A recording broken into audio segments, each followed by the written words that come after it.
the 42 billion of those pledges came in the form of loans. More than half of the funds allocated came in the form of mortgages. Two banks, JP Chase and the Bank of America, accounted for almost all of those commitments. More generally, Chase Bank, JP Chase, claims that they are committing $30 billion towards creating wealth in Black communities. As one JP executive put it, quote, "When we look at the Black community historically, there has been a very significant gap in terms of awareness on how to grow wealth." The desire for systemic change, the demand for the transformation of the roots of racism and inequality that had been demonstrated through the mishandling of the pandemic, through the brutal lynching of George Floyd, the issues that propelled millions of people into the streets was reduced to an opportunity for wealth creation through entrepreneurship and home ownership.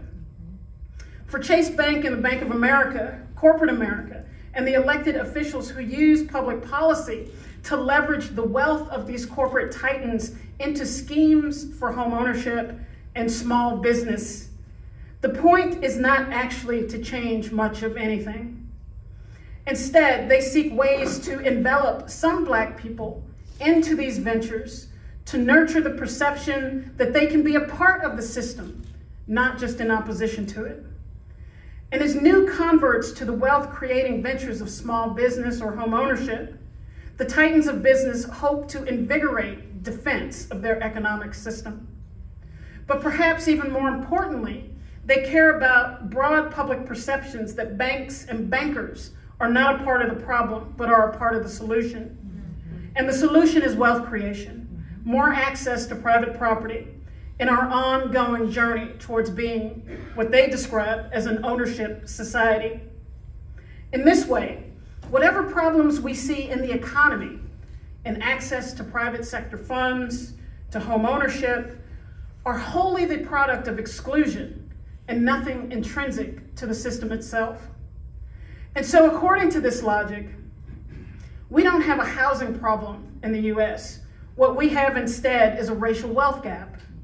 We have disparity in all the kinds of measurements that tell us the degree to which Black people have been left out or left behind, which then deflects from a different kind of discussion about an economic system that produces homelessness, immense housing insecurity, or rents that will eat up nearly half, or in many cases, at least half of whatever income you have made. The point is not to deny the ways that racism is central to the discussion about housing inequality in this country. Rather, it is to uncover the systemic roots of housing insecurity and housing precarity. And through that revelation, we can change the focus of our political action from wealth creation and ingratiating ourselves further into this system of housing marginalization towards housing justice and the fulfillment of housing as a human right. When the Bank of America